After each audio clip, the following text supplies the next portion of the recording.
बिस्मिल्लाहिर्रहमानिर्रहीम। इन्नल्लाह व मलाइकतहु युसल्लूना अलन नबी या अय्युहल्लज़ीना आमनू सल्लू अलैहि वसल्लिमू तस्लीमा। अल्लाहुम्मा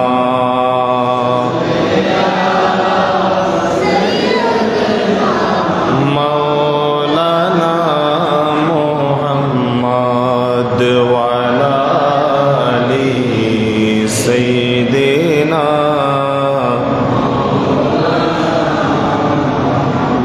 करबला सदका शाह जीला का तुफैल आसियों के जुर्म धो दे चश्म गिरियाने रसूल अल्लाहुम्मा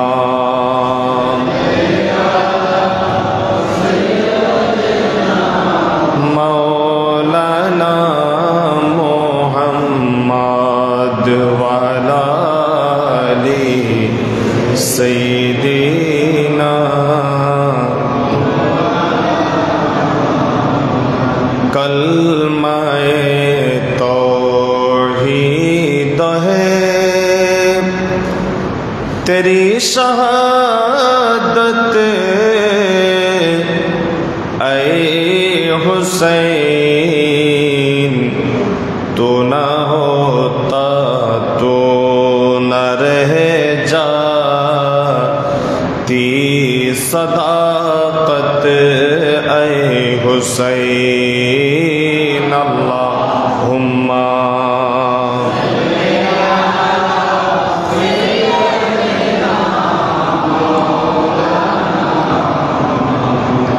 वाला आलि सय्यिदना। अऊज़ु बिल्लाहि मिनश शैतानिर रजीम। बिस्मिल्लाहिर रहमानिर रहीम।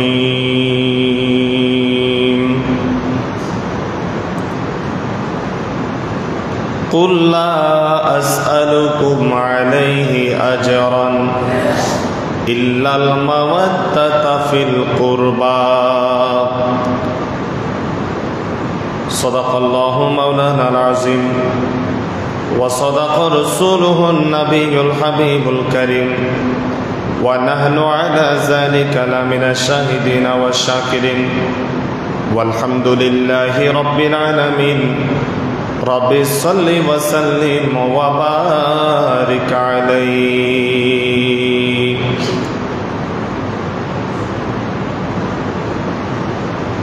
उपस्थित ঐতিহ্যবাহী বেলোয়ারদিঘি শাহে জামে মসজিদের পবিত্র শাহাদতে কারবালা স্মরণে গৌসিয়া কমিটি বাংলাদেশ ভাইদের ব্যবস্থাপনায় আজকে আজিমুশ শান নুরানি মাহফিলের সামিন এজাম মাহফিল ইন্তেজামিয়া কমিটি আবার যতটুকুন পর্যন্ত বিস্তৃত হচ্ছে সবন্নত অন্যান্য ভাইয়েরা বোনেরা রহিমানি ওয়া রহিমাকুমুল্লাহ। আসসালামু আলাইকুম ওয়া রাহমাতুল্লাহি ওয়া বারাকাতুহু। মহান আল্লাহ তাআলার দরবারে শুকরিয়া আদায় করছি। পবিত্র শহাদায়ে কারবালার মাহফিলে আমরা উপস্থিত হতে পেরেছি। আল্লাহ আমাদের যাদেরকে তৌফিক দান করেছেন বিশেষ করে গোসিয়া কমিটি বাংলাদেশ ভাইদের ব্যবস্থাপনায় গত বছরের নেই এবারও ব্যবস্থা, আমরা শুকরিয়া আদায় করছি। সবাই বলি আলহামদুলিল্লাহ।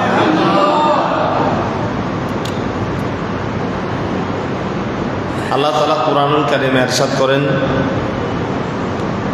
ওয়ালা তাকুলু লিমান ইউকতালু ফি সাবিলিল্লাহি আমওয়াত বাল আহইয়াউ ওয়ালাকিন লা তাশউরুন। আল্লাহ বলেন, তোমরা এই কথা বলিও না যে যারা আল্লাহর রাস্তায় শহীদ হয়েছে তারা মরে গেছে, এ কথা তোমরা বলিও না। আল্লাহ বলতেছেন, বরং যারা আল্লাহর রাস্তায়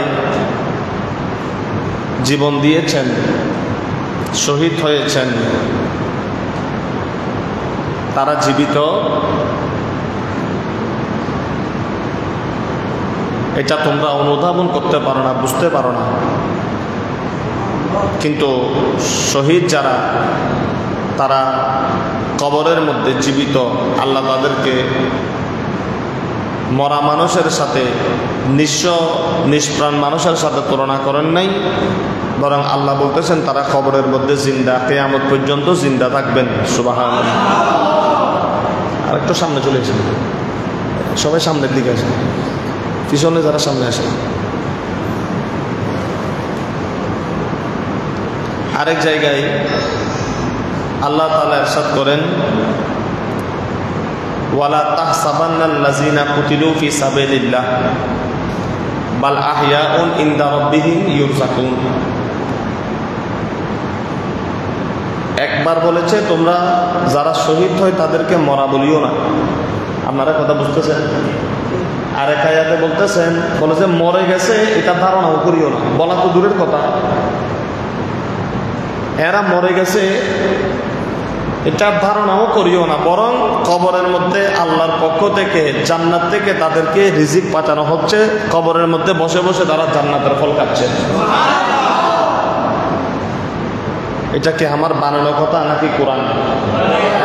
ওয়ালা তাহসাবান্নাল্লাযীনা কুতিলু ফি সাবিলিল্লাহ বাল আহইয়াউন ইনদা রাব্বিহিম ইউরযাকুন। আল্লাহ তাদেরকে, আমরা যেরকম খানা পিনা খাই, আল্লাহ কবরে তাদেরকে খানা পিনা দেন, কিয়ামত পর্যন্ত দিবেন। সুবহানাল্লাহ। তাহলে শহীদ হতে পারা লাভ না ক্ষতি? কথা বলেন, লাভ না ক্ষতি?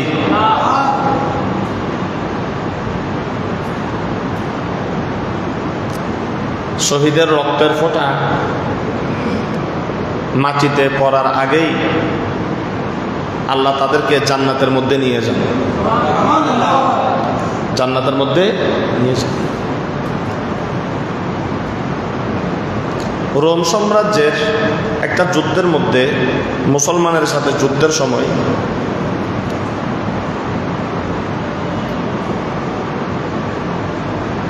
কিছু লোক বন্দী হলো। সেখানে 3 জন লোক পড়লো, তারা এক পরিবারের 3 ভাই, এক পরিবারের 3 ভাই মুসলমান। রোম সম্রাট যে ছিলেন, তিনি ছিলেন কি ইহুদি বা খ্রিস্টান রাজা। মুসলমানদেরকে তার পছন্দ হতো না। তো যুদ্ধ থেকে যেহেতু গ্রেপ্তার করেছে, তাদেরকে কি করবে? এখন হত্যা করবে। তো এক পরিবারের 3 জন ভাই কি হলো? একসাথে বন্দী হলো। এদের 3 জনকে যখন হত্যা করার জন্য নিয়ে আসা হলো, বাদশা তাদেরকে একটা প্রস্তাব দিলেন যে তোমরা যদি ইসলাম ধর্ম ত্যাগ করে খ্রিস্টান ধর্ম গ্রহণ করো, আমি তোমাদেরকে হত্যা করব না, তোমাদেরকে ছেড়ে দিব। নাউজুবিল্লাহ।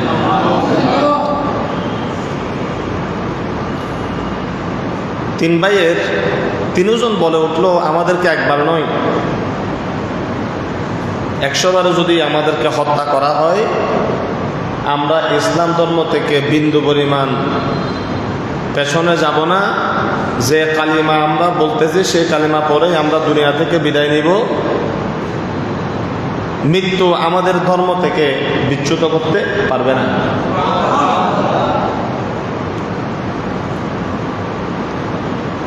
তাদের সামনে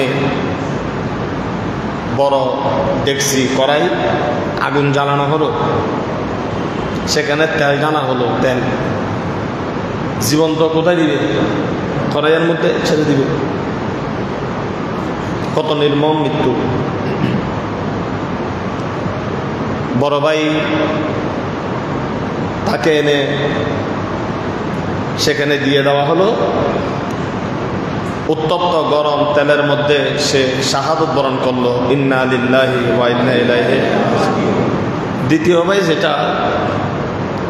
দ্বিতীয় ভাইকেও কি করা হলো? সেখানে দেওয়া হলো।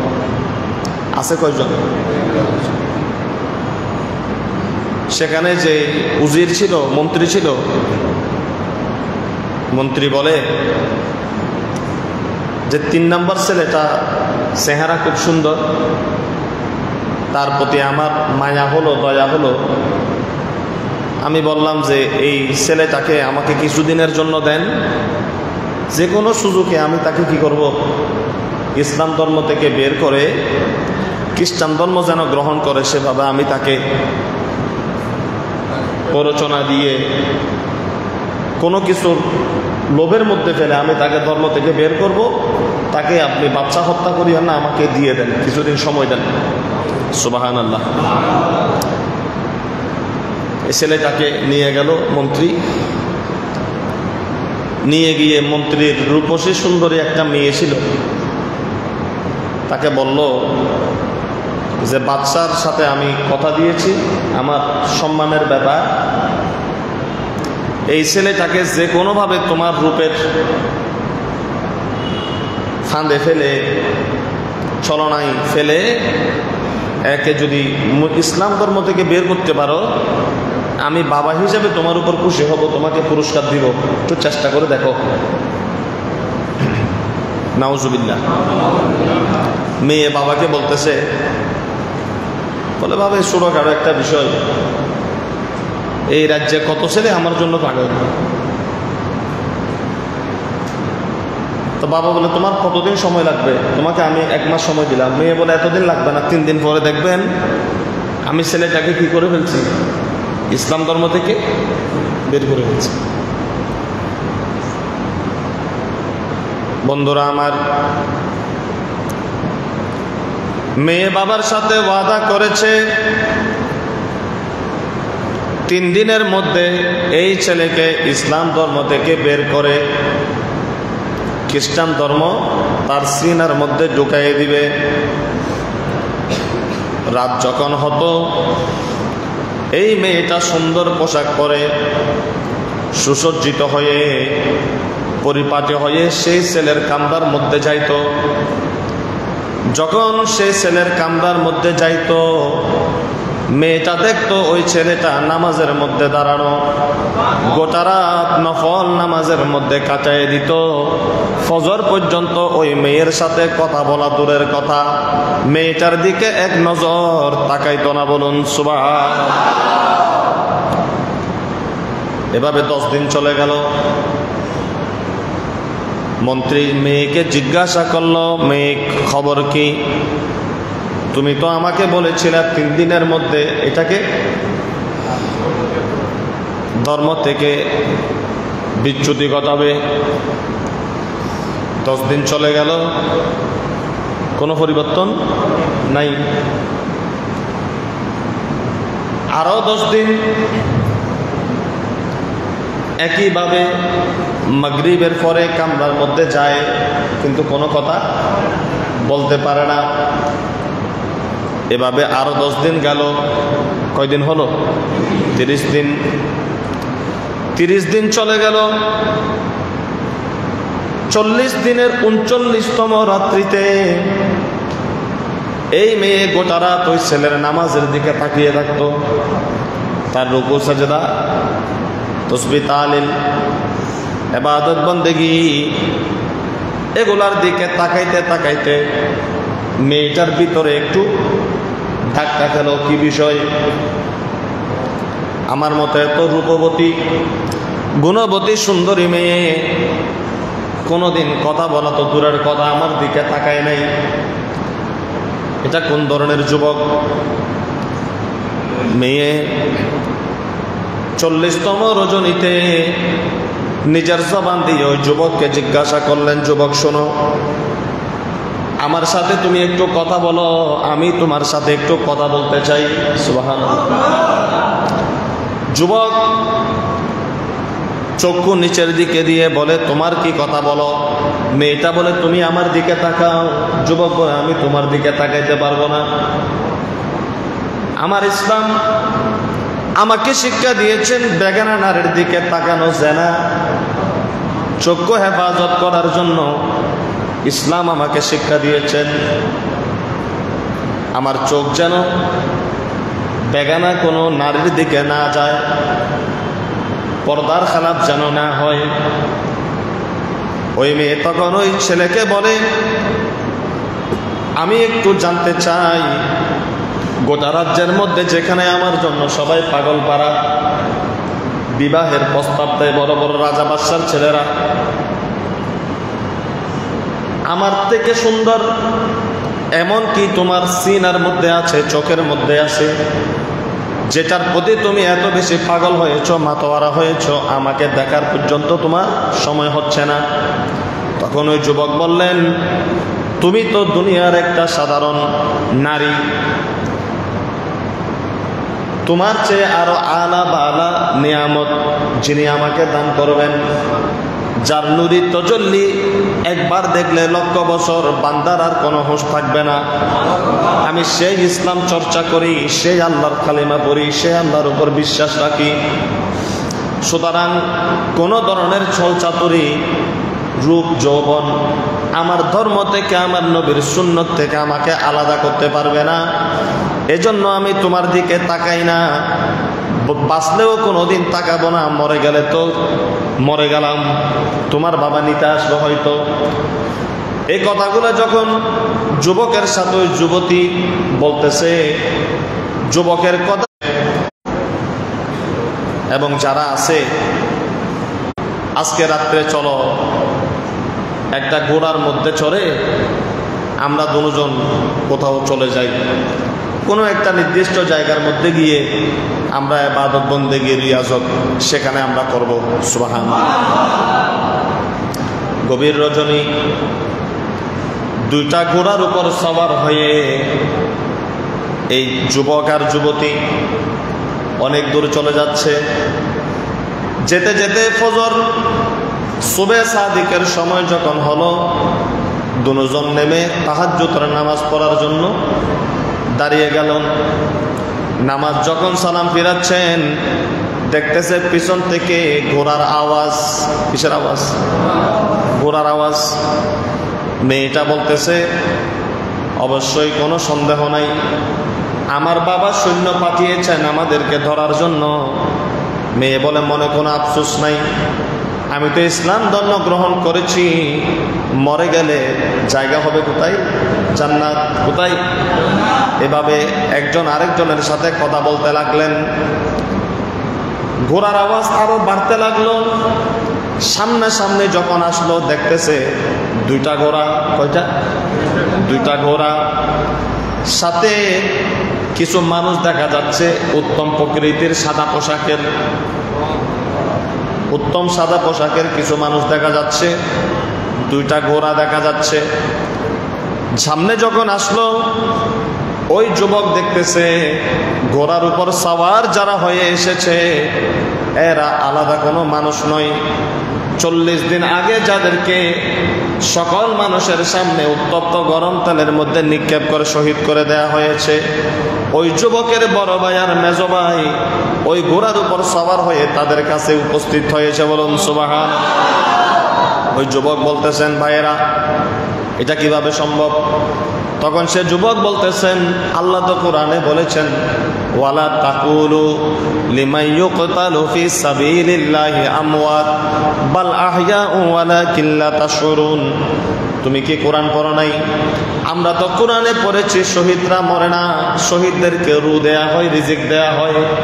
তোমরা যদিও বা দেখেছিলে বাদশার উত্তপ্ত তেলের মধ্যে আমাদেরকে ছেড়ে দেয়া হয়েছে, কিন্তু না না, আমাদেরকে সেখানে ছেড়ে দেয়া হলেও আমাদের রুটা ওই উত্তপ্ত গরম তেলের মধ্যে, সেখানে যাবার পূর্ব মুহূর্তে আমাদের রুটা আল্লাহ জান্নাতের মধ্যে প্রবেশ করাই দিয়েছেন। জান্নাত থেকে তোমাদেরকে শাদী করাই দেওয়ার জন্য, বিয়ে পড়াই দেওয়ার জন্য আমরা দুনো ভাই এসেছি। জান্নাত থেকে হুর গালমান ফেরেশতারা এসেছেন, আসো তোমাদেরকে ইসলাম ধর্মে দীক্ষিত করে দেই এবং তোমাদেরকে জানান দিতে এসেছি যারা আল্লাহর রাস্তায় শহীদ হয়ে যায় তারা মরে না, বরং ক্ষণস্থায়ী হায়াত থেকে লম্বা হায়াতের মধ্যে তারা প্রবেশ করে। দুনিয়ার নাজ ও নিয়ামত থেকে কোটি কোটি বেশি নিয়ামত আল্লাহ তাদেরকে কিয়ামতে নয় বরং কবর জগৎ থেকে দেয়া শুরু করে। বলুন সুবহানাল্লাহ। মরা মানুষের খানা দরকার হয়, জেতা মানুষের খানা দরকার। এজন্য কবরে দেওয়ার সাথে সাথে মানুষের রুকে আবার কবরে কি দেয়া হয়? ফেরত ফেরত। তাহলে এই কথা থেকে বুঝতে পারলাম যুগে যুগে কালে কালে যারা শহীদ হয়েছেন, আল্লাহর জন্য যারা জীবন দিয়ে দিয়েছেন, হক কথা বলতে গিয়ে যারা জীবন দিয়ে দিয়েছেন, এবং সাথে সাথে কজায়ে মওত, পুকুরে পড়ে মরে যাওয়া, আগুনে পুড়ে মরে যাওয়া, গাড়ির অ্যাক্সিডেন্ট করে মরে যাওয়া, এগুলিও শহীদ। কিন্তু ওই মকানগুলো একটু কি ছোট আর কি। সবচেয়ে বড় মকান হলো আল্লাহর সন্তুষ্টির জন্য দিন ইসলামের কথা বলতে গিয়ে যারা নিজের জীবনটা দিয়ে দিয়েছে প্রকৃতভাবে আল্লাহ রাসূলের সন্তুষ্টির জন্য, এদেরকে শহীদ বলা হয়। এরা মরা নয়, কবরের মধ্যে জিন্দা, আল্লাহর পক্ষ থেকে তাদেরকে রিজিক দেয়া হয়। সুবহানাল্লাহ।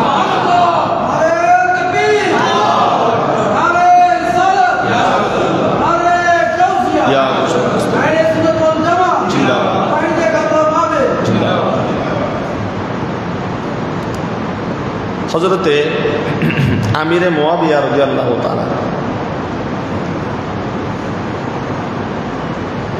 আমার রাসূলের জলিল কদর মহব্বতের সাহাবী।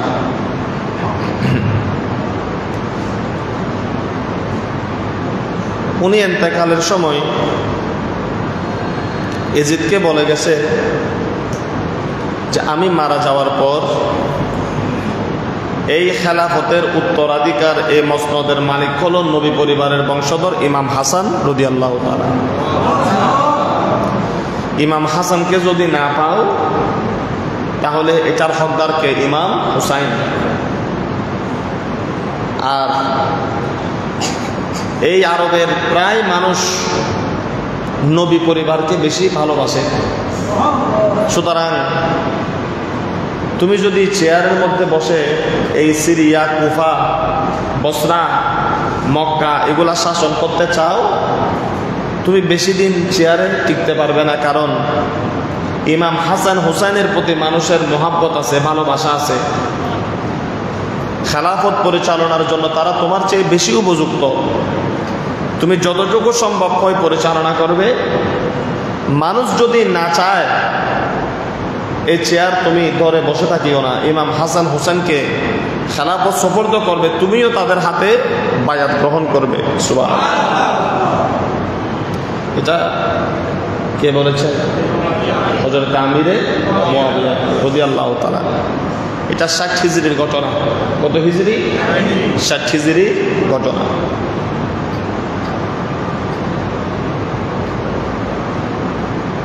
আচ্ছা,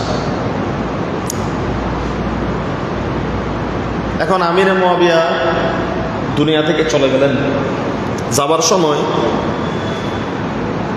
সন্তানকে সিন্ধুকের থেকে একটা পুতলা বের করছে। একটা পুতলা কি তলে ইজিদকে ডাকলেন, এদিকে আসো। বলে আমি যেদিন দুনিয়া থেকে চলে যাব আমার এই পুতলাটা খুলবা। এই পটলার মধ্যে আমার রসুলে পাকের কিছু তাবাররুক আমার কাছে জমা আছে। সুবহানাল্লাহ। আল্লাহ রসুলের কি কিছু জিনিস, যে আমি যেদিন দুনিয়া থেকে চলে যাব এই পটলার ভিতর থেকে এই তাবারুকগুলি নিবে। ইয়াজিদ জিজ্ঞাসা করলেন, এখানে কি আছে আব্বা?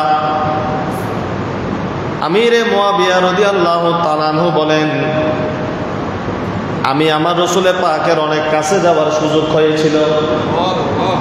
আমার রসুলে পাকের চুল মোবারক, নখ মোবারক, সুবহানাল্লাহ, এগুলো আমি কি করতাম?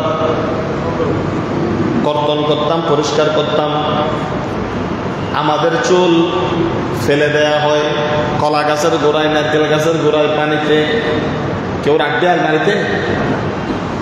তো হযরতে আমিরে মুয়াবিয়া বলেন, আমার রসুলে পাকের চুল মোবারক যখন আমি কাটতাম, রসুলে পাকের নখ মোবারক যখন কাটতাম, তারিখের তবরের মধ্যে আল বিদায়া ওয়ান নিহায়া এবং রসুলে পাকের তাবারুকাতের এই কথা শামাইলে তিরমিজি সহ বিভিন্ন হাদিসের কিতাবে আছে। রসুলের পাকের আপাদ মস্তকে যেটা লেগেছে এটা নাম হবে কি? মুবারক শরীফ। আমাদের মতো সাধারণ নাম দিয়ে সেগুলাকে ডাকা যাবে না। রসুলের দাঁত মুবারক, কান মুবারক, নাক মুবারক, চোখ মুবারক, পাগড়ি মুবারক, জুব্বা মুবারক, চুল মুবারক, নখ মুবারক। রসুলের পাকের আপাদ মস্তক হলো বরকতময়। রসুলের সাথে যেটা লাগে, রসুল থেকে যেটা বের হয় সব বরকতওয়ালা হয়ে যায়। বলুন সুবহানাল্লাহ।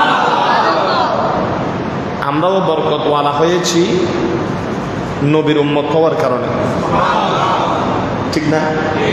কিয়ামতের দিন আমাদের হিসাব হবে সবার আগে। কেন? আমরা নবীর উম্মত হওয়ার কারণে। সুবহানাল্লাহ।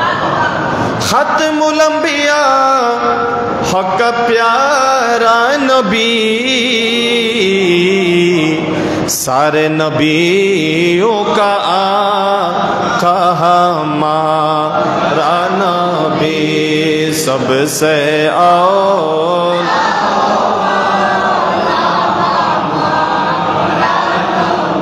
सबसे बाला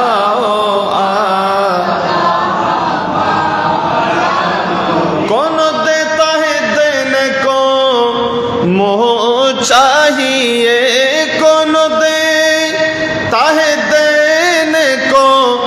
मोह चाहिए, देने वाला है साचा हमारा नबी, सबसे और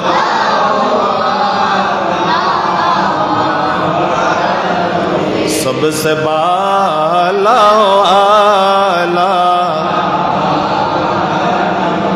जिसका कोई सानी नहीं, जिसका कोई सानी नहीं, वो नबी हमारा है। मुस्तफ़ा की अज़मत का, मुस्तफ़ा की अज़मत का हद है ना किनारा है। सलात दुनिया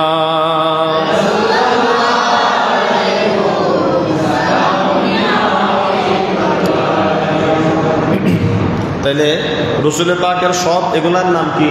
মোবারক। রসুল পাকের থুতু মোবারক। এই মোবারক যারা বলবে তারা হলো নবীর প্রকৃত উম্মত। আর যারা নবীর এই সমস্ত বিষয়গুলোর সাথে বেয়াদবি করবে এরা হলো ইয়েজিদি মুসলমান। আর নবীর এই সমস্ত কথাবার্তাগুলো আদবের সাথে যারা নিবে তারা হলো হুসাইনি মুসলমান। ইয়েজিদ হলো বেয়াদব আর ইমাম হুসাইন হলো আদবওয়ালা, ঠিক না? আমিরে মুয়াবিয়া রাদিয়াল্লাহু তাআলা আনহু বললেন, আমি আমার রাসূলের পাকের এই চুল মোবারক আর নখ মোবারক আমি সংরক্ষণ করেছি। আমি দুনিয়াতে অনেক যুদ্ধ জিহাদে অংশগ্রহণ করেছি। এই ইসলামের খেলাফত আমানত তার সাথে রক্ষা করার জন্য চেষ্টা করেছি। আমার রাসূল আমাকে মহব্বত করতেন, আমি নামাজ আদায় করতাম। শোনো ইয়াজিদ, কোন আমলের উপর আমার কোনো কি নাই, বিশ্বাস নাই, গ্যারান্টি নাই। আমি আল্লাহর সামনে কোনো আমল দেখাবো, ওই ধরনের আমল আমি করলেও ভরসা করতে পারি না। কিন্তু আমার রাসূল পাকের দাড়ি মোবারক, চুল মোবারক, নখ মোবারক, এইগুলাকে আমি বড় তাজিম করতাম, সম্মান করতাম, ইজ্জত করতাম। মাথার উপরে রেখেছি, আপন জায়গায়, সম্মানিত জায়গায় সংরক্ষিত রেখেছি। আমার মনে বিশ্বাস, ইয়াকিনান আমি বিশ্বাস করি, আমি যখন দুনিয়া থেকে চলে যাব, আমার রাসূল পাকের এই চুল মোবারক, নখ মোবারক, দাড়ি মোবারক, এইগুলা দিয়ে আমাকে জমিনের মধ্যে শেষ বিদায়ের সময় কাফনের ভিতরে মানুষ আতর দেয়, গোলাপ দেয়, লোয়াব দেয়। কিন্তু আমি যখন দুনিয়া থেকে চলে যাব, আমার রাসূলের চুল মোবারক দিয়ে, নখ মোবারক দিয়ে আমার শরীরের মধ্যে তোমরা সুরমা এবং আতরের কাজটা তোমরা করে নিবে। বলুন সুবহানাল্লাহ। কথা বুঝতেছি? এগুলা কিন্তু বাংলা কথা না, সুন্নিরা বাংলা কথা বলে না। অনেক অনেক আলোচনা, অনেক অনেক ওয়াজ। আমরা মরার পর আমাদেরকে কাপড় আতর দিবে না, কোন চুল দিয়ে আমাদেরকে কি আতর কাপড় দেওয়া হবে? তো আমিরে মুআবিয়া বলেন, আমার রাসূলের চুলগুলা আমার কপালের মধ্যে রেখে দিবে, আমার রাসূলের নখ মোবারক গুলা আমার চোখের পুতলির উপর রেখে দিবে। কবরের মধ্যে আল্লাহর কঠিন আযাবের সামনে, মুনকির নকিরের সামনে আমার রাসূল কবরের মধ্যে তশরিফ আনলে আমার রাসূলের চোখ আর নখ মোবারকের ওসিলায় আমি আমিরে মুআবিয়াকে আল্লাহ মাফ করে দিবে। আল্লাহ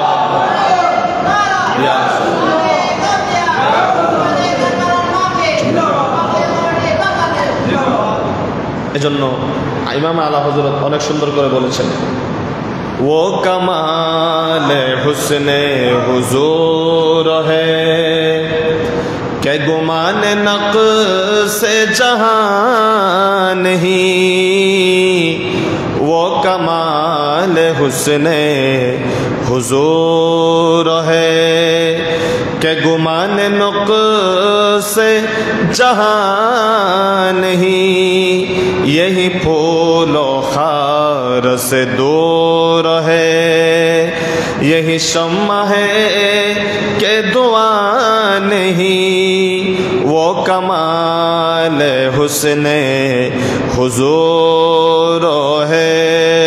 सलातुल्लाह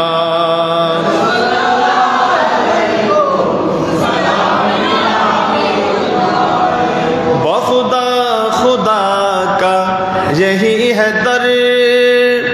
সবাই খুদার জায়গা তালাশ করে। ইমাম আলা হযরত বলতেছেন, খুদা পাওয়ার স্টেশন হলো আমার রাসূলের দরবার। বখুদা খুদা কা यही है दर, नहीं और कोई मफर मकर, जो हाँ से हो यही आके हो, जो हाँ से हो यही आके हो, जो यहाँ नहीं तो वहाँ नहीं, जो यहाँ नहीं तो वहाँ नहीं, वो कमाल हुस्ने हुजूर है। सलातुल्लाह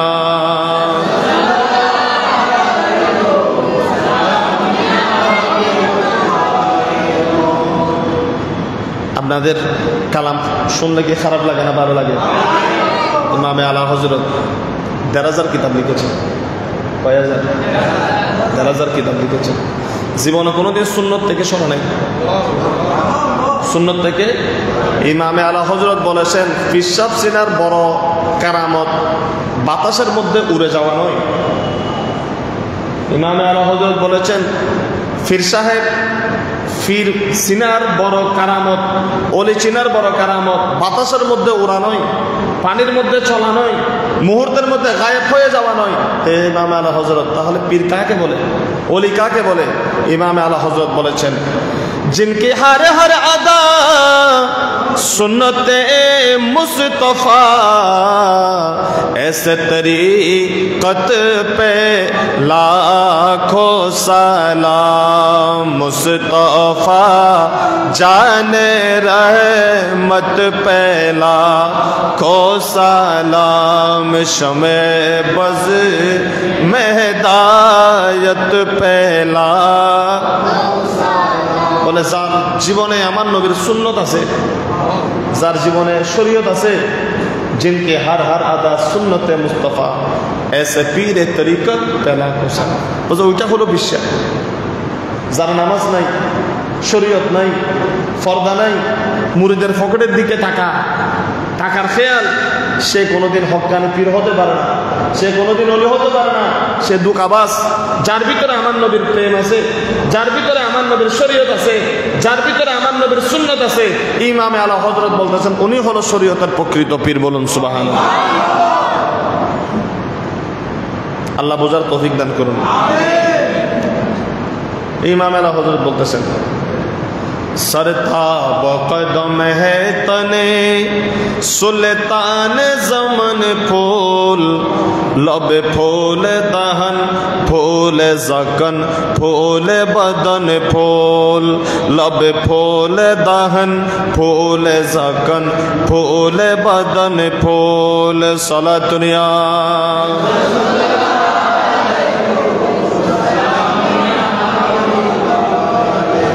এভাবে যদি শুধু রসুলের পাকের শান বলে না পড়ি, ফজর হবে, এখান থেকে বের হওয়ার কোনো সুযোগ কেন? কারণ আল্লাহ বলতেছেন অত বেশি শান আমি আমার রসুলকে দান করেছি। বলুন সুবহানাল্লাহ। অত বেশি ইজ্জত এহতারাম আমি আমার রসুলকে দান করেছি। তাহলে আমিরে মুআবিয়া রাদিয়াল্লাহু তাআলা আনহু আমার রসুলের পাকের নৌকার সুল মোবারককে তাবারক হিসাবে ওসিলা বানিয়েছেন কবরের মধ্যে আযাব থেকে মুক্তি পাওয়ার জন্য। এখান থেকে ফুকাহায়ে কেরাম মাসালা বের করেছেন, এজন্য কোনো বরকতময় ব্যক্তির জুব্বা, পাগড়ি, কোনো কিছু যদি কোনো মুরিদকে দিয়ে যায় যে এটা আমি তোমাকে দিলাম, আর সে মারা যাওয়ার সময় যদি বলে আমাকে অন্য কাপড় দিয়ে নয়, আমার পীর সাহেবের জুব্বা দিয়ে আমাকে দাফন করিও, এটা দেওয়া সুন্নত। সুবহানাল্লাহ। কোনো অসুবিধা? কোনো অসুবিধা? বন্ধুরা আমার, ইয়াজিদ মসনদে বসে গেলেন। দামেস্কের মধ্যে কুফা নগরী থেকে বায়াত নিচ্ছেন। মক্কা হলো হেজাজের মধ্যে, সৌদি আরব, মক্কা মদিনা, আর ওদিকে ইরাক, ইরানের পাশে দামেস্ক, সিরিয়া, বসরা, কুফা, সেখানে দামেস্কের মধ্যে ইয়াজিদ। আশেপাশের লোক যারা তাদের থেকে খেলাফত নিচ্ছেন। মদিনার মধ্যে ইয়াজিদের গভর্নর আছে। ইয়াজিদ মানে তার বাবার সময় আর কি। এটা ইমামে হাসান মুসলমানদেরকে যুদ্ধ থেকে বাঁচানোর জন্য আমিরে মুআবিয়া রাদিয়াল্লাহু তাআলা আনহুকে গোটা মুসলিম জাহানের প্রায় 25 হতে 30 লক্ষ বর্গ মাইলের মুসলমানের শাসন আমিরে মুআবিয়াকে ছেড়ে দিয়েছেন, মুসলমানদের মধ্যে যেন রাজ্য নিয়ে কাটাকাটি মারামারি না হয়। এজন্য আমিরে মুআবিয়া বলেছেন, আমি বুঝে নিলাম আমার ইন্তেকালের পর আপনাদের এই আমানত আমার আপনাদেরকে ফেরত দেওয়া হবে। তাহলে তিনি যখন রাজা, তাহলে মক্কা, মদিনা, বসরা সব জায়গায় তিনি নিজের গভর্নর, কমিশনার, এমপি যেরকম আছে, ওনার লোক কি করেছেন? নিয়োগ করেছেন। তো ওনার বাবা যে লোক নিয়োগ করেছেন সেই লোক মদিনাতে আছে কি নেই? মক্কাতে আছে কি নেই? এই মদিনার মধ্যে, মক্কার মধ্যে যে গভর্নর নিয়োগ করেছেন সেই গভর্নরকে ইয়াজিদ চিঠি দিল। ইয়াজিদ বলতেছে, গোটা পৃথিবীর মানুষ সব যদি আমার হাতেও বায়াত গ্রহণ করে আমি খলিফা হতে পারবো না যতক্ষণ পর্যন্ত 3 জন লোক আমাকে খেলাফতের স্বীকৃতি দিবে না। কয়জন? প্রথম নাম্বার হলেন ইমামে হুসাইন রাদিয়াল্লাহু তাআলা আনহু, হযরতে আব্দুল্লাহ ইবনে জুবাইর, হযরতে আব্দুল্লাহ ইবনে উমর, এরকম তিনজন লোক যারা প্রধান, মক্কা মদিনা গোটা বিশ্বব্যাপী, যাদেরকে মানুষ মোহাব্বত করে আওলাদে রসুল, রসুলের কাছের সাহাবী হিসাবে, বিচারক হিসাবে। ইয়াজিদ বলে এই তিনজন লোক যতক্ষণ আমার কাছে বায়াত গ্রহণ করেছে বলে চিঠি দিবে না, ততক্ষণ পর্যন্ত আমি ইয়াজিদের শেয়ার নিরাপদ মনে করি না। এদের কাছ থেকে বায়াত গ্রহণ করো, বলুন সুবহানাল্লাহ। আচ্ছা, মদিনার মধ্যে আমের বিন উকবা, কি বললাম? আমের বিন উকবা লোকা আমিরে মুয়াবিয়ার সময় গভর্নর নিযুক্ত হয়েছিল। ইয়াজিদ বলে এ আমির বিন উকবা, যেভাবে পারো কলা কৌশলে ইমাম হুসাইন থেকে বায়াত নাও। নাউজুবিল্লাহ। ইমাম হুসাইন থেকে কি নাও? বায়াত নাও।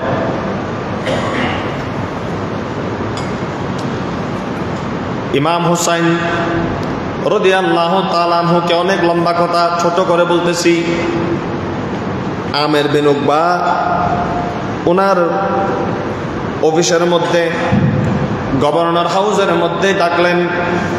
ইমাম হুসাইন গেলেন। যখন আমের বিন উকবা বলতেছে আপনি ইয়াজিদের হাতে বায়াত গ্রহণ করেন, নতুবা মানুষদেরকে বলেন ইয়াজিদের উপর আপনি রাজি আছেন, মানুষ যেন মদিনায় ইয়াজিদের বিরুদ্ধে কথা না বলে। ইয়াজিদ এটা আপনার কাছে চেয়েছে, বলুন নাউজুবিল্লাহ। আপনারা কথা বুঝতেছেন? আজকে গোসিয়া কমিটি বাংলাদেশ ভাইয়েরা এই মাহফিল যদি না করতেন, আপনারা ওয়াজ এগুলা শোনার সুযোগ হতো। এই গোসিয়া কমিটির কাজ হলো এটা, ইসলামের তাবলীগ, প্রকৃত কোরআন সুন্নাহ তরিকতের খেদমতের মাধ্যমে আপনাদের আমাদের ঈমানকে তাজা করে দেওয়া। আর জোরে বলেন না সুবহানাল্লাহ। আচ্ছা, ওয়াজ করার জন্য হুজুরের দরকার আছে না? আছে কি নেই? হুজুরদের ওয়াজ করার জন্য হুজুরের কি আছে? দরকার আছে। তো ওহাবিরা কি কারবালার ওয়াজ করবে? সে ওয়াবি হল গুসান হইন, ওয়াবি হলে নগর দেখেন হদ্দি ও মনির ভাই, ওয়াবি হলে কারবালার ওয়াজ মাহফিল করে না? জমাতি হলে করে না? আই কি একাল দিন কি করে নগরের দেখেন হদ্দি। তো কারবালার মাহফিল জিকির হুসাইন, জিক্রে হুসাইন করার জন্য আল্লাহ কোরআনে বলেছেন, সূরা সূরা 23 নম্বর আয়াত, কুল লা আসআলুকুম আলাইহি আজরা ইল্লাল মাওয়াদ্দাতা ফিল কুরবা। আল্লাহ বলেন নবী আপনি আপনার উম্মতকে বলেন তারা যেন আপনার পরিবারকে, আপনার আহলে বাইতকে যেন ভালোবাসে, মোহাব্বত করে। মোহাব্বত করে দেয় এই মোহাব্বত করে দি, ভালোবাসে দি, এই নর খদিগিন লক্ষণ আলামত নো আছে না? বাচ্চা শাহজাহানে মহব্বত গজ্জি দে মমতাজরে এর প্রমাণ দিয়ে তাজমহল বানাই ন বাঁধে, কথা না হোক ন বাঁধে, মন্দিরে ন বাঁধে। দেশত বিভিন্ন সরকার আইলি রাতে রাতে জাগার নাম পরিবর্তন করিয়ে না, নাম এখানে হাড়ে আর একখান বয়ে দে মহব্বত প্রকাশ করার জন্য, মানে আমি মহব্বত করে দিন আমি তাহলে এই মহব্বতের কি প্রমাণ? হ্যাঁ, তো ওয়াবি বাইলের হইতে তোমারা যে ইমাম হোসেনের মহব্বত করো, কোনোদিন তো নদিলাম দেখেন কারবালার মাহফিল গুজ এটা ফাতলের বেদে ওয়া শুধু তোমার আনো ইমাম হোসেনের আরো মহব্বত করে আর মাহফিল গুজি দেখা গিয়ে না কোনোদিন তো নমাতের তারা দেখা গিয়ে না আয় কি বিরুদ্ধ হতে নি নগরের দিকে সেজন্য শাহিন সাহেব সিরেকত হুজুর সৈয়দ মুশরিকুদ্দি রহমতুল্লাহ আলাইহি, গৌসে জামান হুজুর আল্লামা তৈয়ব শাহ রহমতুল্লাহ আলাইহি বাংলাদেশের মানুষকে বুঝাইছে না আহলে বাইতে রাসূল কি, আহলে বাইতে রাসূলকে কেন ভালোবাসতে হয়, হাসনাইনে কারিমাইনকে কেন মোহাব্বত করতে হয়। তো ওয়াজ করতে হলে হক্কানি আলেম দরকার। সেজন্য শেষ জামানায় নূহের কিস্তি হিসাবে নিজের দেশের মধ্যে করে নাই, এই বাংলার জমিনের মধ্যে ঈমান রক্ষার জন্য, আহলে বাইতের ওয়াজ ও নসিহত মানুষের অন্তরে ঢোকায় দেওয়ার জন্য জামিয়া আহমদিয়া সুন্নিয়া প্রতিষ্ঠা করেছিলেন। সেখান থেকে শত শত লক্ষ লক্ষ আলেম বের হয়েছে। গোটা বাংলাদেশে ওই কাদেরিয়া হাত ধরে, আঞ্জুমানের হাত ধরে হাজার হাজার প্রতিষ্ঠান হয়েছে। সঠিক কোরআন সুন্নাহর ব্যাখ্যা বিশ্লেষণ, আহলে বাইত রাসূলের মহব্বতের ওয়াজ করে মানুষের ঈমানকে বাতিল থেকে হেফাজত করতেছে। বলুন সুবহানাল্লাহ। আজকে যদি এই ভাইয়েরা যদি এই মাহফিল না করতো, মাসিয়ে না নিলে যাইতে করি বেলোয়ার দিকে মসজিদে আপনারা ওয়াজ শোনার সুযোগ হতো না, কঠিন হতো। ওনারাও খেয়াল করেছেন, মসজিদ কমিটিও ওনাদেরকে সহযোগিতা করেছেন বিদায় আজকে আমরা আহলে বাইত রাসূল ইমাম হোসেনের ওয়াজ শোনার, অন্তর তাজা করার একটা সুযোগ পেয়ে গেছি। সুবহানাল্লাহ। আপনাদের কি অসুবিধা হয়?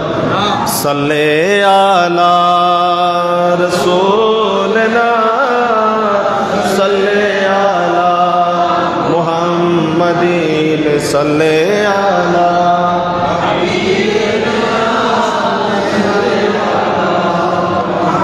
उनकी वलायत तमाम फर्श से अर्श है, उनकी वलायत तमाम फर्श से अर्श है। सैयद औलिया हुसैन मुर्शिदे अस्फिया हुसैन सल्ले आला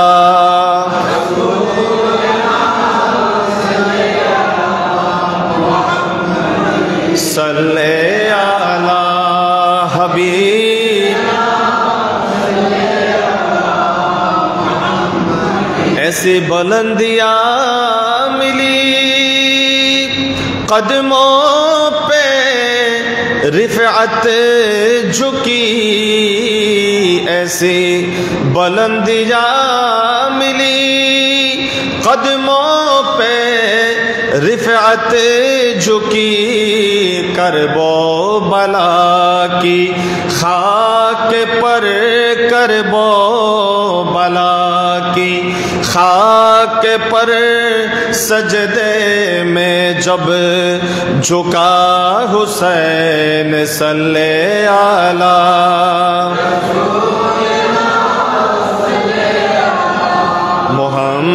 मुहम्मदीन सल्ले आला।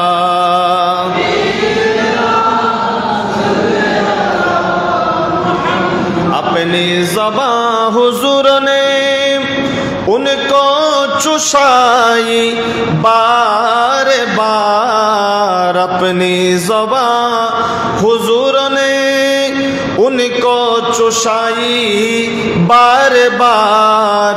फीके लुआबे मुस्तफ़ा, फीके लुआबे मुस्तफ़ा बन गए क्या से क्या हुसैन सल्ले आला।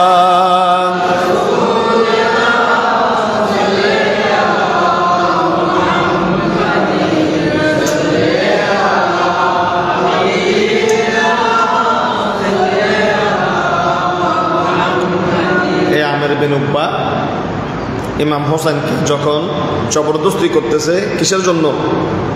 বায়াতের জন্য। লোককার ইয়াজিদের লোককার। ইমাম হুসাইন বিদায় নিয়ে চলে যাচ্ছেন, বলে আমি যদি ইয়াজিদের হাতে বায়াত গ্রহণ করি, ইয়াজিদকে সম্মতি দেই, কিয়ামত পর্যন্ত দলিল হয়ে যাবে ইমাম হোসেন মিথ্যার কাছে বিক্রি হয়েছে। নাউজুবিল্লাহ। কারণ ইয়াজিদের চরিত্র ভালো ছিল না, ইয়াজিদের চরিত্র ভালো ছিল না। ইয়াজিদের মসনদে বসেছে অবৈধভাবে, নির্বাচন ছাড়া অবৈধভাবে মসনদ দখল করেছে। যেটার প্রতি সাহাবে কেরামের কোনো কি ছিল না, সম্মতি ছিল না, সেখানেতে ইমাম হুসাইন কোনো কথাই নেই। যিনি হকের উপর পাবন্দি ছিলেন তিনি ইমাম হুসাইন, তিনি বলেন আমি ইয়াজিদের এই খেলাফত আমি মেনে নেব না। ইয়াজিদ এমনি অন্য কারো থেকে খেলাফত নিই, কিন্তু আমি ইয়াজিদের হাতে কোনোদিন ইয়াজিদের খেলাফতকে আমি স্বীকৃতি দেব না। উচ্চ আওয়াজে বলুন সুবহানাল্লাহ। পরের দিন ফজর বেলায় ইমামে হুসাইন দেখতেছেন মদিনার মধ্যে আক্রমণ হবে, ইয়াজিদ সৈন্য পাঠাবে। আমের বিন উকবা ইমামে হুসাইনকে যদিও বা অন্তর দিয়ে ভালোবাসতেন, চেয়ারের মধ্যে বসার কারণে কিছু করতে পারতেছেন না।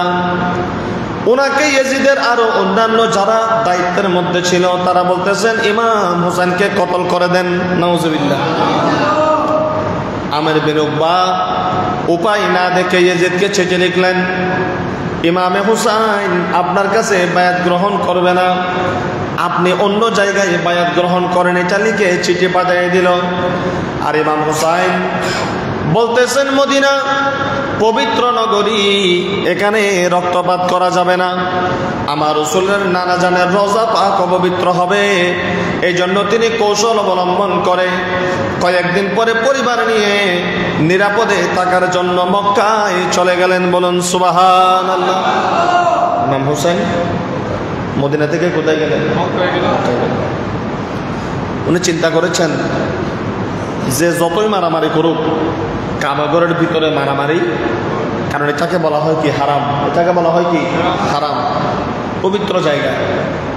আল্লাহ আমাদেরকে যাওয়ার তৌফিক দান করুন, জীবনে একবার হলো যাওয়ার তৌফিক দান করুন। যারা একবার গিয়েছে তাদেরকে বারবার যাওয়ার তৌফিক দান করুন। আপনারা যারা আমার ওয়াজ শুনতেছেন, আমি আপনাদেরকে বলবো টাকা পয়সা যদি থাকে, 6 লাখ টাকা না থাকলেও লাখ 1.5 লাখ টাকা যদি থাকে, মক্কাটা দেখে আসেন, মদিনাটা জিয়ারত করে আসেন, খানে কাবা তওয়াফ করে আসেন, অন্তর শান্তি হয়ে যাবে। এগুলা দেখলে আপনার ঈমান তাজা হয়ে যাবে এবং মক্কা মদিনা কালকে কিয়ামতের ময়দানে আপনার জীবন ঈমানদারের জিন্দেগি করার জন্য আপনার জন্য নাজাতের ওসিলা হয়ে যাবে। আমাদের অনেকের ভুল ধারণা হলো তো যাবো আর কি, যাবো আর কি বলে ফেলে রাখার বিষয় মক্কা মদিনা নয়। মক্কা মদিনা এটা মহাব্বতের জায়গা, ভালোবাসার জায়গা। আমার কত টাকা ইনকাম আছে, আমি কত টাকাই বা ইনকাম করি, যাওয়ার জন্য নিয়ত করেছি, হয়তো দেখবেন ইনশাআল্লাহ আল্লাহ সুযোগ করে দিয়েছেন, কাজ চলতেছে, হয়তো আমার আল্লাহ ঘর মদিনা শরীফ ইনশাআল্লাহ দেখে চলে আসবো, আমার আম্মাও যাবেন ইনশাআল্লাহ, আমিন বলেন। 1 লাখ টাকা 1.5 লাখ টাকা বেশি নয়, যাওয়ার জন্য যদি ইচ্ছা থাকে আল্লাহ নিবেন। আর অনেকেই তো সেখানে 10 বছর 20 বছর 30 বছর ছিলেন, বারবার উমরা করার সুযোগ হয়েছে, হজ করার সুযোগ হয়েছে, নিঃসন্দেহে তারা তকদিরওয়ালা, আল্লাহ তাদেরকে কবুল করেছেন। বড় নিয়ামতের বিষয়, আল্লাহ আমাদেরকেও দান করুন, সবাই বলে আমিন। আরো জোরে বলেন।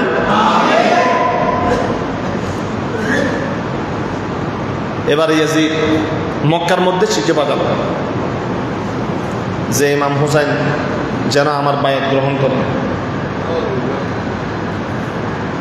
কিন্তু ইমাম হুসাইন মক্কায় গিয়ে কারো থেকে বায়াত নিচ্ছেন না যে আমি আওলাদের রাসূল, আমাকে তোমরা খলিফা বানাও, এই ধরনের কথাও বলেন নাই।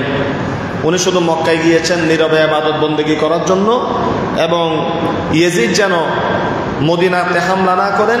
মক্কাতে তার বিশ্বাস ছিল ইমাম হুসাইনের যে মক্কা ইয়াজিদ কোনোদিন হামলা করবে না, যেহেতু সে কি কালিমা পড়েছে। হযরতে ইমাম হুসাইন রাদিয়াল্লাহু তাআলা আনহু যখন মক্কায় আসলেন, ওই মক্কাতে অনেক লোক এসে ইমাম হুসাইনের সাথে দেখা করতেছেন, কৌশল বিনিময় করতেছেন, ইয়াজিদের দুশ্চরিত্রের কথা একটা একটা বলতেছেন। ইমাম হুসাইন কোনো জবাব দেন না। কিছুদিন পরে দেখা যাচ্ছে ওই মক্কা নগরীর মধ্যে চিঠি আসতেছে কুফা নগরী থেকে। কোন নগরী? ইরাকের কুফা বসরা নগরীর থেকে ইমাম হুসাইনের কাছে চিঠি আসতেছে। সেখানের লোক ইমামে হুসাইনকে লিখতেছেন, হুজুর আমাদেরকে নির্বিচারে বায়াত নেওয়া হচ্ছে, আমাদের উপর জুলুম করা হচ্ছে, আমাদের উপর অত্যাচার করা হচ্ছে। আমরা আপনার বাবা আলী রাদিয়াল্লাহু তাআলা আনহুকে বেশি ভালোবাসতাম, এজন্য উমাইয়া খলিফা ইয়াজিদ আমাদের উপর বড় অত্যাচার করতেছে, আমাদেরকে রক্ষা করেন, আমাদের জন্য কোনো সুলা করে দেন, আমাদের পক্ষ হয়ে আপনি ইয়াজিদের সাথে কিছু কথাবার্তা বলেন, ইয়াজিদ যেন আমাদেরকে নিরাপত্তা দেয়, জানমালের যেন নিরাপত্তা দেয়। আমরা ইয়াজিদকে মানি না, ইয়াজিদকে আমরা খলিফা হিসাবে মানি না। আপনি ইমাম হোসেন যদি কুফা নগরীতে আসেন, আমরা আপনার কথা মতো চলব, দিন ধর্ম পালন করব। আপনি একটু কুফাতে আসেন, আমাদেরকে একবার দেখে যান, আপনার জন্য আমরা অপেক্ষা করতেছি। এই কয়েকটা কথা মনে রাখলে কারবালা আপনার মোটামুটি এটা ক্লিয়ার হয়ে যাবে। অনেক কথা, হাজার হাজার কথা আছে কারবালা নিয়ে। এই কনসেপ্টটা মনে রাখবেন, কেন ইমাম হুসাইন সেদিন কারবালার জমিনে গেলেন। এভাবে চিঠি দিতে দিতে একটা নয়, দুইটা নয়, কেউ কেউ বলেছেন ১,৫০০ চিঠি দিয়েছেন। কয় হাজার? ১,৫০০। কেউ বলেছেন ৫১টা চিঠি। ইমাম হুসাইন এদের চিঠি দেখে শেষের দিকে কিছু চিঠি আসলো, দেখা যায় সেখানে বড় বড় গভর্নরদের সিল। সাধারণ কোনো মানুষের কথা নয়। ওই কুফার গভর্নরেরাও চাইতেছেন ইমাম হুসাইন সেখানে যাক, এভাবে চিঠি দিয়েছেন। হযরত ইমাম হুসাইন রাদিয়াল্লাহু তাআলা আনহু অবস্থা পর্যবেক্ষণ করার জন্য নিজের একজন ভাই, চাচাতো ভাই, তিনিও আওলাদে রাসূল, বলেন সুবহানাল্লাহ, হযরতে মুসলিম বিন আকিলকে সেখানে কুফার মধ্যে পাঠালেন। বলতেছেন, ভাইজান আপনি যান, আসলে তাদের মনের মধ্যে কি আছে, তারা কি চায়, আপনি ঘটনা পর্যবেক্ষণ করে দেখে আমাদেরকে জানাবেন, আমাকে জানাবেন। আমি যদি ভালো মনে করি ওই কুফা নগরীতে যাব, তাদের সাথে কথাবার্তা বলবো, তারা নিরাপদে থাকার জন্য কোনো একটা বন্দোবস্ত করে দিয়ে আসবো। বলুন সুবহানাল্লাহ। দেখেন, ইমাম হুসাইনের কথার মধ্যে খেলাফতের চেয়ারের ক্ষমতার কোনো কথা আছে? এরা মজলুম, এদেরকে সাহারা দেওয়ার জন্য ইমাম হুসাইন কিছুদিনের জন্য সেখানে যাওয়ার চেষ্টা করেছেন। ইয়াজিদের বিরুদ্ধে যুদ্ধ, খেলাফত মসনদের কোনো দরকার নাই। ইমাম হুসাইনের যদি খেলাফত দরকার হতো, ইমাম হুসাইন যদি মক্কা থেকে বলতেন আমি ইমাম হুসাইন বায়াত নিচ্ছি, আমি খলিফার জন্য যোগ্য, দলে দলে লক্ষ লক্ষ লোক ঘোড়ায় চড়ে, উঠে চড়ে ইমাম হুসাইনের কদমের মধ্যে এসে বায়াত গ্রহণ করত। ঠিক না? আমার রাসূল যখন মদিনায় গিয়েছেন, শত শত লোক, মুহাজিরেরা, অনেক আরব বেদুইন আমার নবীর কাছে এসে ইসলাম ধর্ম গ্রহণ করেন নাই? করছে কি করে নাই? কারণ খুশবু যেখানে হবে সেখানে মৌমাছিকে খবর দিতে হবে না, বোমরাকে খবর দিতে হবে না।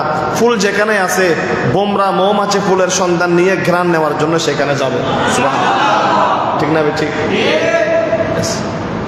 এখন মুসলিম বিন আকিলকে ইমাম হুসাইন পাঠালেন। হযরতে মুসলিম বিন আকিল 1 সপ্তাহ ছিলেন কুফার মধ্যে। এসে 1 সপ্তাহের মধ্যে দেখা যায় ওই কুফার 40,000 তাগড়া তাগড়া যুবক হযরতে মুসলিম বিন আকিলের হাতে বায়াত গ্রহণ করেছেন। কয় হাজার? 40,000। কয় হাজার? এই সংবাদ ইয়াজিদের কাছে চলে গেল। কারণ কুফার মধ্যে বসরা নগরীতে ইয়াজিদের লোক আছে না নাই? আছে তো, সরকার তো ওনার। খবর পাঠালেন, এই ইয়াজিদ ইবনে মুয়াবিয়া, তোমার মসনদ তুমি আর রক্ষা করতে পারবে না। শুধুমাত্র ইমাম হুসাইনের চাচাতো ভাই মুসলিম বিন আকিল কুফায় এসেছেন। আর মুসলিম বিন আকিলকে দেখে কুফাবাসী পাগল হয়ে গেছে। 1 সপ্তাহের মধ্যে 40,000 মানুষ বায়াত গ্রহণ করেছে। মুসলিম বিন আকিল আসলে যদি এই অবস্থা হয়, ইমাম হুসাইন আসলে কোন অবস্থা হবে? ইমাম হুসাইন আসলে কোন অবস্থা হবে? ইয়াজিদকে কি লাগাই দিছে? ভয় লাগাই দিছে।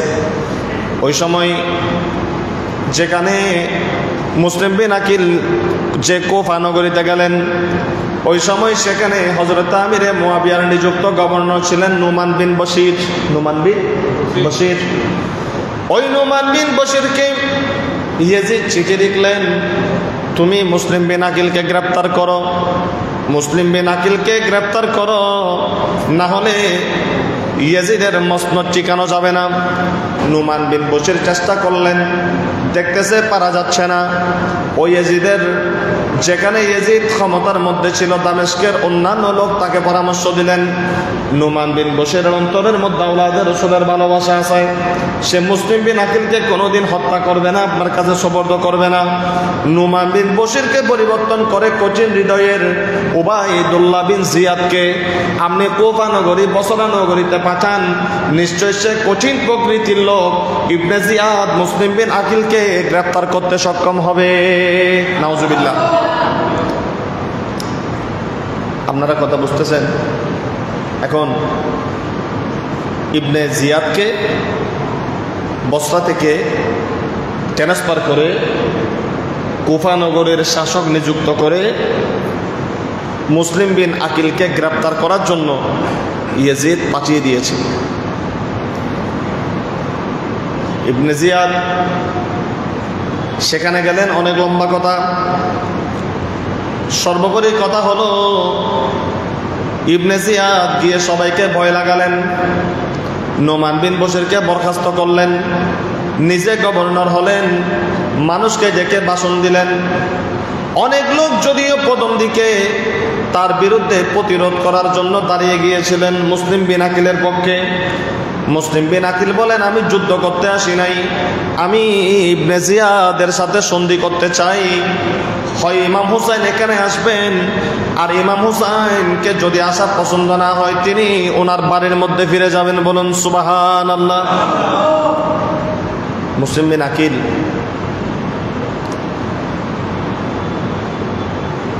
ইবনে জিয়াদ সৈন্য পাঠালেন।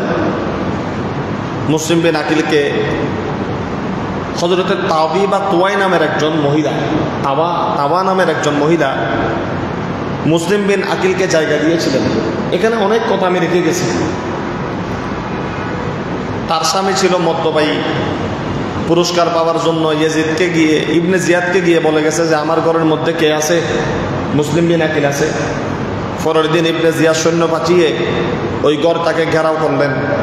মুসলিম বিন আকিল তলোয়ার নিয়ে যখন তাদের উপর ঝাঁপিয়ে পড়লেন, তিনি একা, এদিকে তারা 40 জন লোক মুসলিম বিন আকিলের হাতে কোনো মতনে তার সাথে যখন পারতেছে না, ওনাকে পাথর নিক্ষেপ করা শুরু করলেন।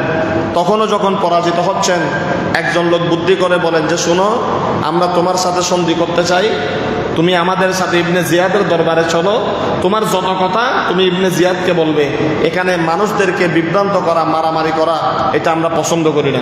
এই প্রস্তাব ওনাকে দিলেন। সুবহানাল্লাহ।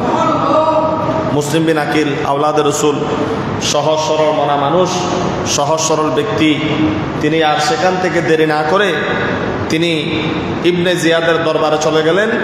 ইবনে জিয়াদের সেখানে গিয়ে ইবনে জিয়াদ ঘেরাও করলেন এবং তাদের সবাইকে বলতেছেন যে আমি তোমাকে সুযোগে পেয়েছি, আমি তোমাকে এখান থেকে আর ছাড়বো না, যেতে দেব না।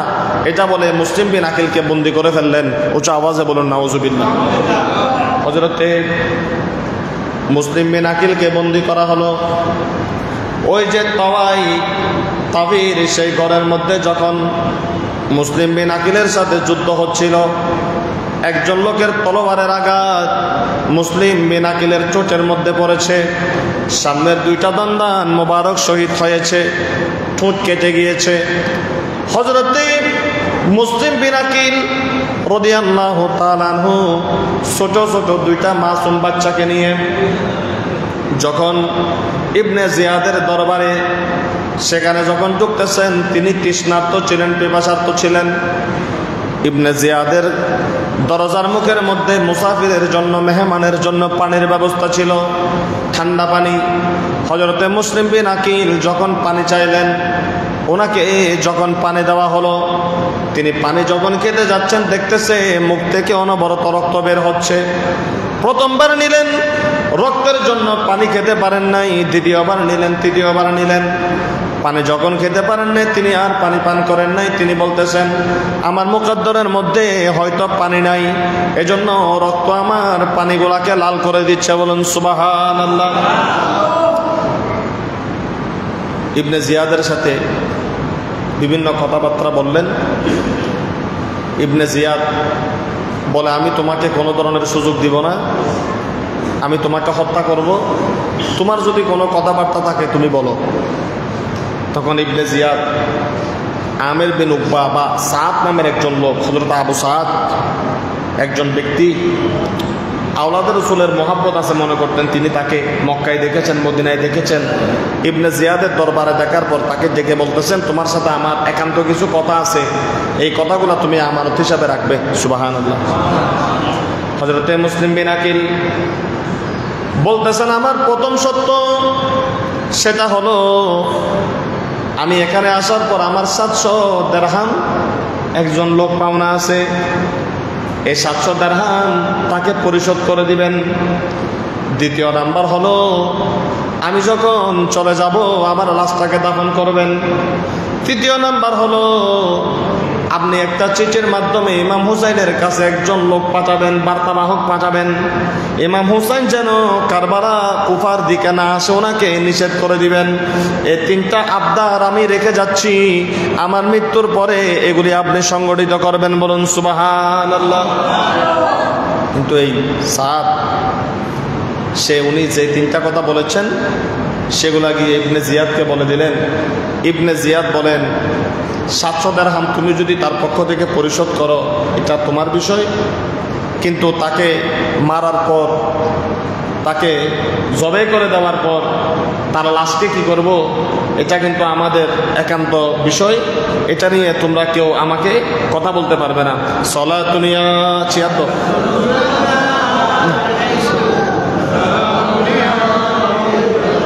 ইয়া রাসূলুল্লাহ উনজুর হালানা, ইয়া হাবিবাল্লাহ ইসমা কওলানা। সালাতুনিয়া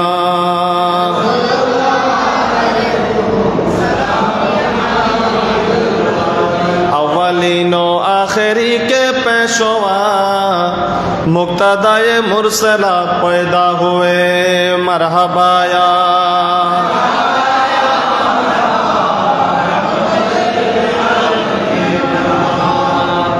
মুসলিম বিন আকিলকে ছাদের উপর তোলা হলো। ইবনে জিয়াদ বলতেছেন তাকে ছাদে তুলবা, ছাদে তোলা আগে গলাটা কেটে ফেলবা। ইন্না লিল্লাহি ওয়া ইন্না ইলাইহি রাজিউন। গলাটা কেটে ওনার যে শরীরের ধর আছে এটা উপর থেকে ফেলে দিবা, এমনভাবে ফেলবা যেন ওনার শরীরের হাত গোড় যা আছে এগুলা যেন গুঁড়ি হয়ে যায়, সেভাবে মেরে ওনার লাশটা, যারা যারা ইয়েজিদের বিরুদ্ধে দাঁড়িয়েছে লাশটা গাছের সাথে ঝুলায় রাখবা, তারা যেন বুঝতে পারে ইয়েজিদের বিরুদ্ধে গেলে কি পরিণাম হয়। নাউজুবিল্লাহ। মুসলিম বিন আকিলকে শহীদ করে দেওয়া হলো। এ সময় ইবনে জিয়াদ আবার ঘোষণা করলো, যখন জানতে পারলো যে মুসলিম বিন আকিলের সাথে তার 2টা ছোট ছোট বাচ্চাও কুফাতে এসেছে, একজনের নাম হলো ইব্রাহিম, আরেকজনের নাম হলো কি মোহাম্মদ।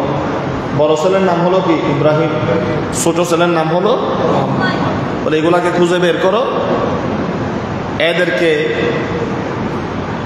জীবিত ধরে আনলে আমি তাদেরকে কি দিব, পুরস্কার দিব, আর এই বাচ্চাগুলোকে যদি কেউ জায়গা দাও তাদেরকে আমি কতল করব। নাউজুবিল্লাহ। ছোট 2টা বাচ্চা। কাজী সুরায় যখন এটা শুনলেন, বিচারক ছিলেন কুফা নগরীর, ওই ছোট বাচ্চা 2টার জীবনের নিরাপত্তার জন্য তিনি এবার চিন্তায় পড়ে গেলেন। ইবনে জিয়াদ ঘোষণা করেছেন যার ঘরের মধ্যে 2টা বাচ্চা পাওয়া যাবে তাকে হত্যা করা হবে। কাজী সুরাই আর দেরি না করে তার সন্তান আসাদকে ডাকলেন। আসাদকে ডেকে বলে, বাবা এই 2টা সন্তান আমানত, এই 2টা সন্তান মাসুম বাচ্চাকে মদিনার কোন কাফেলার সাথে যুক্ত করে দাও, তাদেরকে রাস্তা দেখায় দাও, ওই কাফেলার সাথে তারা যেন মদিনায় চলে যেতে পারে। বলুন সুবহানাল্লাহ। কাজী সুরাইয়ের ছেলে আসাদ এই 2টা মাসুম বাচ্চাকে নিয়ে মদিনার একটা কাফেলার সাথে একত্রিত করে দিলেন। যে কোনো ঘটনাক্রমে ওই ছোট 2টা বাচ্চা কাফেলার সাথে থাকতে পারে নাই, কাফেলা থেকে আলাদা হয়ে গেল। বলুন সুবহানাল্লাহ। রাত গভীর হয়ে গেল। ওই ছোট 2টা বাচ্চা একটা কূপের কিনারায় গিয়ে দাঁড়িয়ে থাকলেন, গাছের ঝোপে দাঁড়িয়ে থাকলেন, লুকিয়ে থাকলেন। একজনের বয়স 6 বছর, আরেকজনের বয়স 8 বছর। এই ছোট ছোট মাসুম দুইটা বাচ্চা যখন দাঁড়িয়ে থাকলেন, ওই জায়গায় কুয়ার থেকে পানি নেওয়ার জন্য একটা মহিলা আসলেন। উনি কূপের মধ্যে থেকে যখন পানি তুললেন, পানির বালতি যখন কূপ থেকে নিচে রাখলেন, দেখতেছে পানির মধ্যে আলোর প্রকাশ করতেছে, আলোর ঝিলকি মারতেছে। মহিলা বুঝতেছে না আলোর ঝিলিকটা কোত্থেকে আসতেছে।